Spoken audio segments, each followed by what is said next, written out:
This must be 3. Cookie number 3.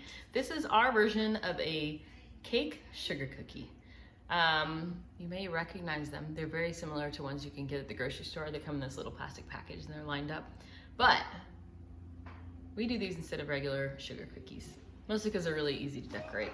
But they are cakey sugar cookie, like the name says. Oh, my husband's stealing one right now.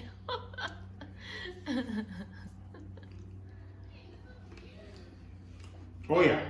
Yeah. Like I said, later in the video you'll hear me say this. These are our kids' favorite, and I think it's just because it's nostalgic for them. We've been making them since they were very small. We make them for other holidays. You can do it for Valentine's Day, Christmas, St. Patrick's Day, you name it. You can dye the frosting, change up the sprinkles. They're very user-friendly. And they're super good. Doesn't make a whole lot. It only makes 18 cookies, but it's such a simple recipe that you could multiply it a few times. So, uh-oh, here he comes again. I can't even see your face. Anyways, keep watching if you want to see how to make our cake sugar cookies. All right, you guys know we try to use mostly unprocessed foods in our house. We don't buy a lot of processed foods, or if there is something that we do need that is processed, I figure out how to make it ourselves. Well, in this case, I haven't figured out a substitute. So, first ingredient you need is one box, and this is just the classic any white cake mix. We do have our own cake mix that we make for like dump cakes and stuff like that, but it doesn't, oh my gosh. I'm gonna shoot this everywhere, hold on. At least it's childproof. Oh my gosh, if this shoots everywhere, my, this can't be this difficult. Oh my god. Note to self, use scissors. Hello, okay, we got it, y'all. Woo! So into your mixer, and you don't have to use a mixer for this, you could just use a bowl. It's gonna be easy to mix, so. Okay. White cake mix, like I said, we just buy store-bought for this one.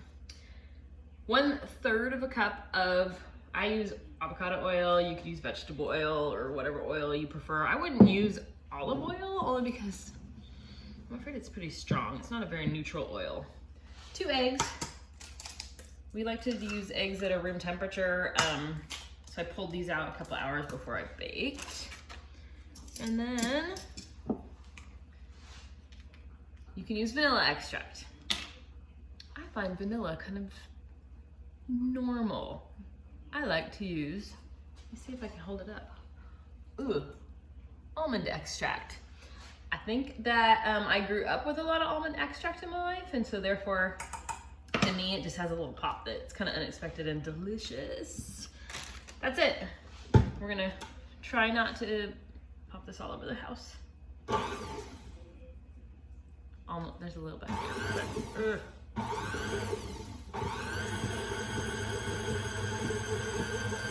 All right. And you just want to do this just until it's incorporated. That's it.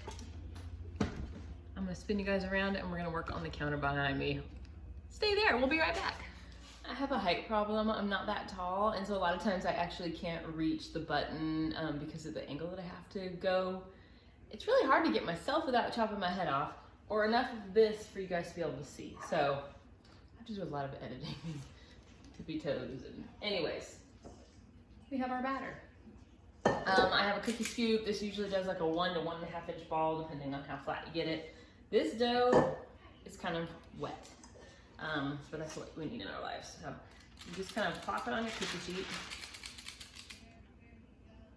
These do spread, so you don't want to go too close together. I do 3 wide and probably 5 deep on these jelly roll pans that I've got. Can you even see what I'm doing?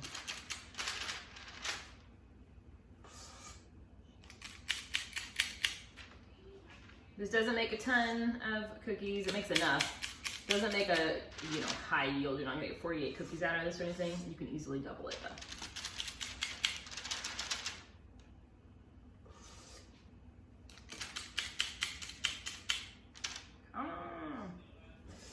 All right, I do have my oven preheating to 375 degrees while I'm making this.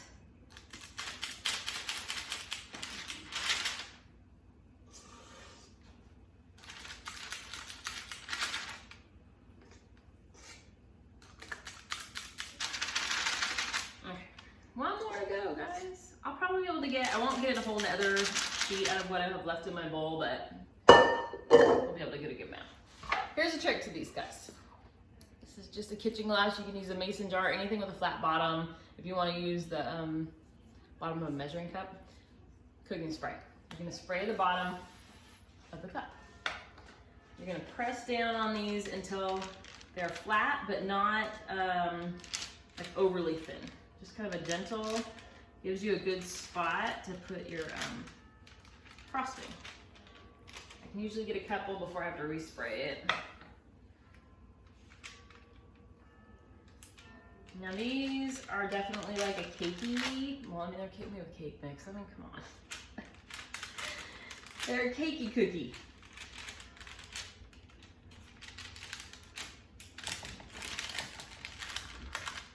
Say they're similar-ish to, you know, the ones that you get in the little plastic turtle shell box at like your grocery store. They're different across the whole United States, but they're like a cookie and they have the frosting with the sprinkles and everybody loves them. Very similar to those. We do these instead of sugar cookies in our house. So we have these flat. You're gonna put them in your oven. I left the recipe over here, but let me look at it. You do not want to overcook these. You don't want them to get too brown. These ones go for 6 to 8 minutes, turning the sheet halfway through. So I'm gonna go ahead and do that, and I will show you once we have all our cookies are in the oven, we're gonna make our frosting. This is 1 stick of butter. Going in, it is softened, it's been sitting out. Oh, I should have said, I have my whisk attachment on my mixer.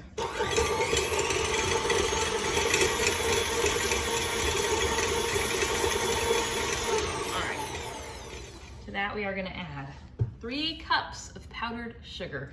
I'm gonna work on a recipe to make our own powdered sugar out of granulated sugar to save some money, but in the meantime I have some that I'm trying to use up, so 3 cups of that. We're also gonna add 1/4 of a cup of milk. You can use almond milk or oat milk or whatever you want, it still works. And 2 teaspoons of almond extract. If that is a little too pungent for you, you can take it down to like 1, 1.5, and you can change it to vanilla if you prefer as well. Like I said, we like almond. All right, we're just gonna let that whirl. This is almost like a buttercream type of frosting. That's what you end up with.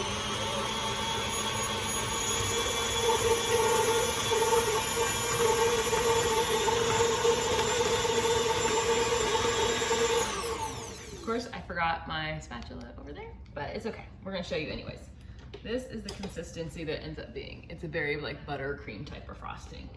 Now, I'll tell you the key thing is this has butter in it, and if you put this on a warm cookie, it's gonna melt. So you have to wait until your cookies are fully cooled before you put this on. So they're gonna come out of the oven. I'll probably give them, I'm gonna actually stick them out on our screen porch because it's cold again today. I'll give them like half hour out on the screen porch until I know that they are cool before I frost them. So I will have those out of the oven in a minute, and I will come back in time for us to frost these. See you soon. Alrighty, our cookies are nice and cool. I left them on the porch maybe a half hour because it's like 30 something outside today. So it's time for frosting. We've already made our frosting. I have that chilling here. I have like a I don't know, it's just a little container of different sprinkles. I'm not a fan, they're not in this one, thank goodness. The little tiny multicolored balls. Let me show you what I've got over here. I'm not a fan of those. They hurt your teeth on these. These ones are good. They're like just the regular old ones. And then we got these ones from Trader Joe's. They're also kind of soft. I feel like though when you bite into like a nice soft cookie, you don't want like these crunchy bits in your mouth. So I try to find ones that are a little softer. Anyways, rant over. I use this. You can use just a butter knife. I think I got this at Michael's and I used like a half off coupon like a million years ago. But I just take a little of our frosting. I Actually a lot. I like to overfrost these because it's delicious. That's kind of the point, right? It's all about the frosting on these guys. All I'm gonna do is I got some on there and then I just kind of rub it. Rub it? You don't rub it. You swirl it. You frost it in a circle. And you get kind of like this nice airy fluffy top. Then you just, I do white frosting by the way because I feel like these pop better against it and they're prettier. You could totally add a little bit of red or green or whatever color food coloring to this. If you want to do for Valentine's Day, like pink or whatever you want to do.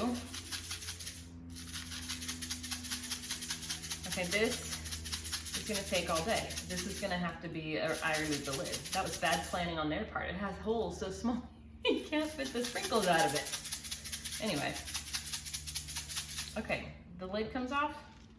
No. All right, it's like locked. We're gonna pop it up. There we go. We're okay. We have troubleshooting skills. All right, that's gonna be a little bit better. There we go. Just like that. Bam! There's our beautiful cake sugar cookie. I'm gonna get the rest of these done and then offer them to the kids because these are one of the ones that we've done this since they were very little and it's one of their very favorites. So I'll do a little treat before dinner. That's okay. But go ahead and frost this and you're ready to go. Anyways, subscribe if you want to see our other, how many more do we have to go? 11, I think, after this cookie recipes.